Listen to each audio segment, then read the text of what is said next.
If you're watching this video, you might be someone who spends a lot of time alone. Maybe you've noticed your circle of friends has gotten smaller over the years. Perhaps life circumstances have changed, loved ones have moved away, or you simply find yourself with fewer people to call or visit. If this sounds familiar, I want you to know something important.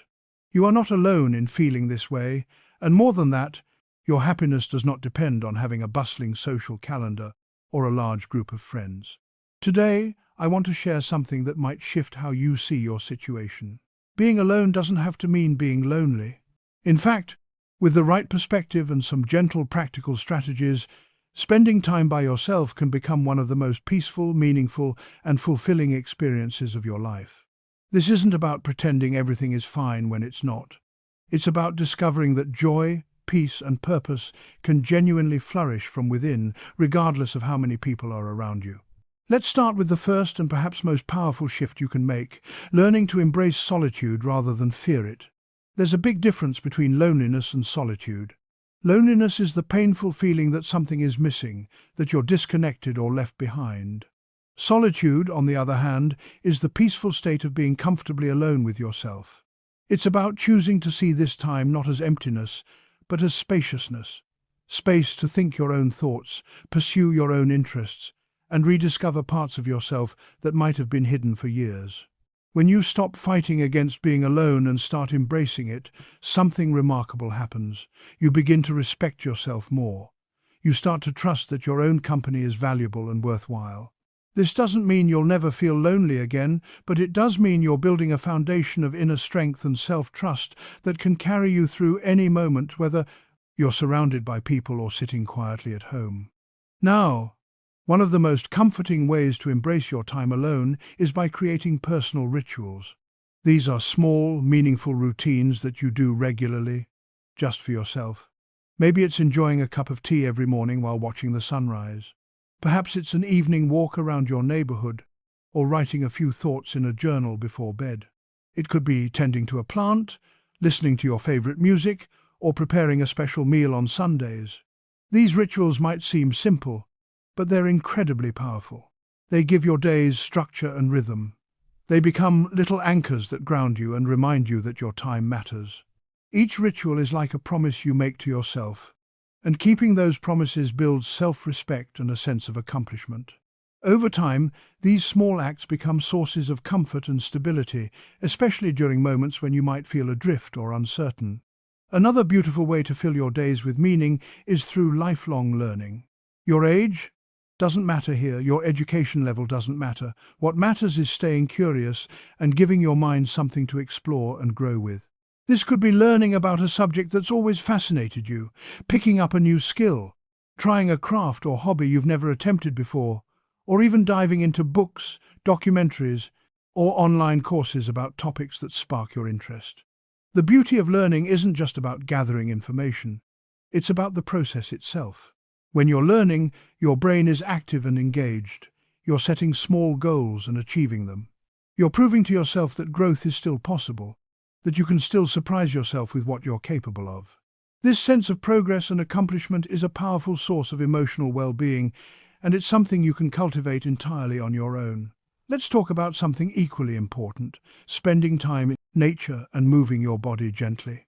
You don't need to run marathons or hike mountains. Even a slow walk in a park, sitting in a garden, or simply opening your window to feel fresh air and hear birds can make a remarkable difference in how you feel.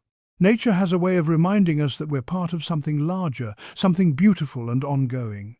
Gentle movement, whether it's stretching, walking, chair exercises, or just moving around your home, releases natural chemicals in your brain that improve your mood and reduce anxiety. It helps you feel more grounded in your body and more confident in what you can do. The combination of nature and movement is like medicine for both your mind and your spirit, and it's something that's always available to you, no matter your circumstances. Now, here's where things get really powerful. Practicing gratitude and positive self-talk. When you spend a lot of time alone, your thoughts become your primary companions. If those thoughts are harsh, critical, or constantly focused on what's missing, your experience of solitude will be painful. But if you can gently train your mind to notice what's good, what's beautiful, and what you appreciate about your life and yourself, everything changes. Start small. Each day, try to notice 3 things you're grateful for. They can be tiny: the warmth of your blanket, the taste of your coffee, the fact that you woke up today. Pay attention to how you talk to yourself in your own mind. Would you speak to a friend the way you speak to yourself? If not, practice being kinder. Replace "I'm so useless" with "I'm doing my best." Replace "nobody cares about me" with "I care about myself, and that matters." This isn't about denying difficult feelings. It's about creating balance and building resilience. Over time, these practices reshape your inner landscape, making it a more hospitable place to spend your time. Finally, I want to encourage you to explore new ways of connecting with the world. Even if you don't have close friends nearby, there are still many ways to feel part of something larger. You might volunteer at a local organization, even for just an hour or 2 a week. You could join a group or class, whether it's online or in person, centered around something you enjoy. You might reach out to neighbors with a simple hello or offer a small kindness to someone you encounter. Technology can also be a bridge. Video calls, online communities, forums about topics you care about, or even social media groups can provide meaningful interaction and a sense of belonging. The point isn't to force yourself into uncomfortable social situations. It's to recognize that connection doesn't have to look like traditional friendship.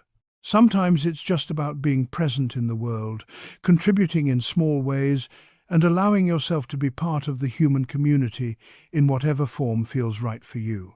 As we come to the end of our time together, I want to leave you with this thought. Happiness, while alone, is not only possible, it's a journey worth taking. It requires gentleness with yourself, patience as you try new things, and courage to shift old patterns of thinking. But every small step you take toward embracing your solitude, creating meaning in your days, and treating yourself with kindness is a victory. You are valuable. Your life is meaningful. Your happiness matters, whether you're surrounded by a crowd or sitting peacefully in your own space. The strategies we've talked about today aren't quick fixes, but they are pathways to a deeper, more sustainable sense of well-being that comes from within. So be gentle with yourself. Try one small thing from what we've discussed today. Give yourself permission to enjoy your own company. And remember, this phase of your life, however it came to be, is rich with potential for growth, discovery, and joy that you get to define on your own terms. Thank you for spending this time with me. I'm sending you warmth, encouragement, and the hope that your days ahead are filled with peace, purpose, and quiet happiness.